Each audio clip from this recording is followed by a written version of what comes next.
Taotao said while chewing gum. He leaned out the window and said to me, Master Shen is here again. I rolled my eyes. Throw the curling rod in his hand onto the table. He is really excited.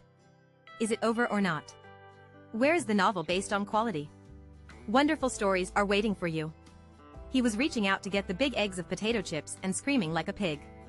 I'm burning to death. I kicked his stool with a regret. The sisters got up and started the war.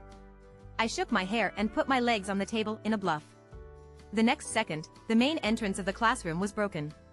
The boy in the lead walked over with a swagger holding a red rose as big as a wash basin. I was choked to death by this vulgar money attack, and quickly covered my ears, but was still forced to hear the other party's affectionate confession. Chen Taotao, I like you. I said I beg you, I don't like you at all. He raised his eyebrows and smiled, I just like this or not. I smiled coldly and smashed the rose towards his head. I said, Mr. Shen, you should die of this heart. Everyone present gasped and looked at me and him in horror. As the leader of our school, Chen Xiao is not a paper tiger. It is said that when he was in a group fight with number 2 middle school, he could get 10 of them by himself. The blooming flowers slid from the top of his head, and the rose petals scattered on the ground in a mess.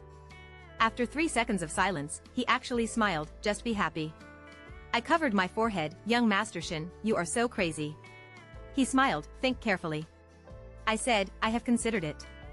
I opened my fingers to cover his face, I refuse. Chen Xiao shrugged, it doesn't matter, I will come back. He turned around and said in his nasal voice that he thought was charming but was actually disgusting, well, do you regret it? No. I pointed to the big rose that could not even be stuffed into the trash can, and said expressionlessly, please discount it next time? After singing KTV with Awen and the others in the evening, we broke up at the intersection. Darua wanted to speak but stopped, so he looked back at me frequently. I waved my hand impatiently and said, let's go. I think Chen Xiao is pretty good. Daruan said hesitantly, he is handsome, rich and generous, so he is a little fickle, but the key is that he is handsome. If you follow him, you will not suffer any loss. I listened absent-mindedly to the soft words and looked at the traffic light in front of me. A car was speeding past, like a golden stream of light. Awen patted his soft head, stop talking.